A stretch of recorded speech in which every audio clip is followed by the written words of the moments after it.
Hey, konnichiwa minasan, it's Gray from Wakizashi's Teahouse over in Japan. How are you doing? Are you good? Are you Genki? I'm pretty awesome, thanks. Mostly because I've just read for the third time and enjoyed Transformers issue 9, written by Daniel Warren Johnson, art by Jorge Corona and colours by Mike Spicer. First of all, look at this cover. We can see Optimus Prime. He's got the whole world on his shoulders there. Just a great image, quite simple, but I love it. That's a Daniel Warren Johnson cover, by the way. So, I've been following this series since it started. I've not been dropping many reviews, mostly because I just haven't had the time, but I've enjoyed every single issue, and I gotta say, this is another cracker.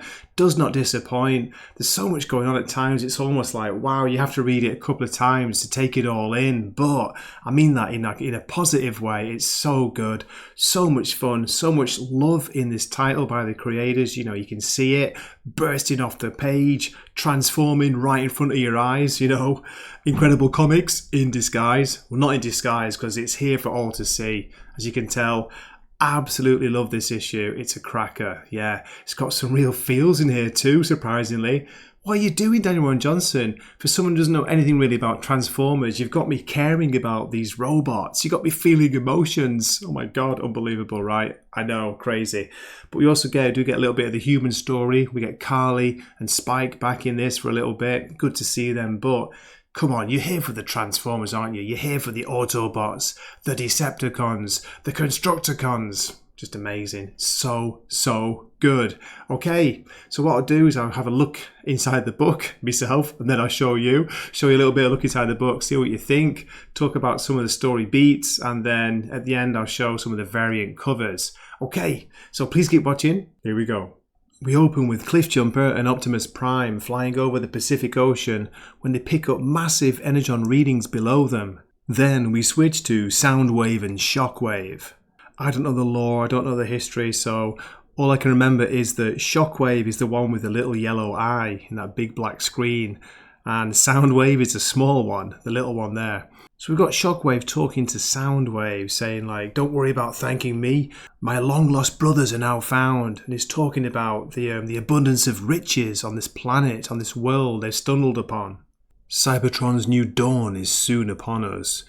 And he hits a switch and we see some kind of crazy antenna blasting some energy into the sky. What is it? Some kind of portal? Then a strange whirlpool opens up in the ocean below them. Wait, Cliff, pull up, says Optimus. And then we get a huge blast of a red or pink energy weapon blowing up through the sea into the sky above. What hit us? Some sort of energy pulse. They crash land and we see Optimus Prime on his knees. Autobots, take cover. And then the Constructicons come in. Open fire. It's crazy. It's amazing. It's bananas. I love the art in this.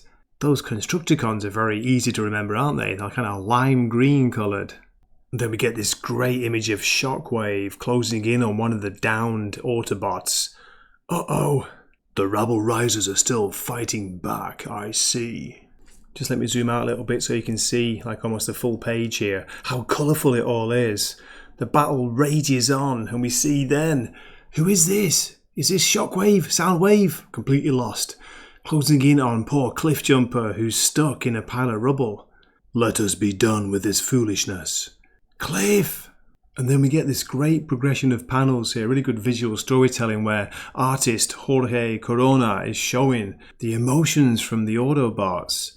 Cliffjumper's down and so is Ratchet. Ratchet had dived in front of Cliffjumper just in time to save him, I think, to save the shot from hitting him. Ratchet, no! And this is followed by this fantastic panel on the next page with Optimus Prime flying, kicking Shockwave, Soundwave, God knows which one it is, Radio Wave. How dare you!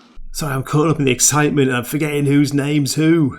Shockwave's the big one, isn't it, with a weird kind of TV head, and Soundwave is this one. If I'm wrong, you could crucify me in the comments. Then we switch scenes and catch up with Carly. Remember Carly?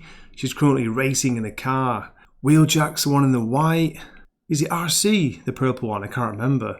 Anyway, they're racing off somewhere when someone shoots at them. Get back. Who are you guys? Luckily, they know Carly and she's trying to explain, like, these are good robots. These are the good guys. We mean you no harm. That's an Autobot promise. And then we jump to the hospital and catch up with Spike. The doctor's got some bad news for him. His spine was grazed when he was shot. But possibly good news is it's something they can work on. Spike's like, am I going to walk again? Tell me, Doc. Doctor replies, one thing I've learned while doing this work is never to say never. Never say never again. We just found out there are giant robots in space. Anything can happen. But there's a crash and bang from outside and one of the Decepticons is coming after Spike. The doctor tries to reason with him. Please, there are people, children, innocents. He tells the doctor he understands his pain, but he was sent by his leader, Soundwave, and he has to fulfill his duties, even if that means killing all the weak in one blast. Spike goes out to face him like a hero. I can't do much, Doc, but if it will save these people, I'm ready. The Decepticon is impressed with Spike's bravery, grabs hold of him, transforms and flies off. Back to Optimus Prime and the battle taking place. Again, great action scenes by Jorge Corona. And then look at this panel here, it's unbelievable, fantastic wrestling move. Has to be like Daniel Warren Johnson telling Jorge Corona, come on man, put this in the comic if you can, and he did. Shockwave, Soundwave, Jesus. Brainwave takes out Optimus Prime with a slam, some kind of thunder. I don't know what you call it. Later on in the letters page, we get Daniel Warren Johnson talking about it, just saying how happy this page made him. But isn't it awesome? Come on. Ha ha ha, I did it. I defeated the great Optimus Prime. And that's where I'm going to end the story summary. Just let you know there are still 7 to 8 pages left of story, and we're going to switch to Cybertron next as well. So yeah, still a lot to see, a lot to enjoy. I just wanted to give you a little look inside the book. Hope you enjoyed that. And there we have it. Do hope you enjoyed that. Look at me. I'm kind of small now because I want to show you the variant covers on the screen here. Let's have a look. Over here, cover A, I talked about earlier, Daniel Warren Johnson, Mike Spicer. For cover B, it's by Jorge Corona and Mike Spicer. I do like that one, I got to say. Cover C is by Karen S. Darbo. I don't know the artist. Cover D, Jonathan Wayshak and David Barron. And then we've got below, right next to me here, David Baldion and Rex Locust doing cover E.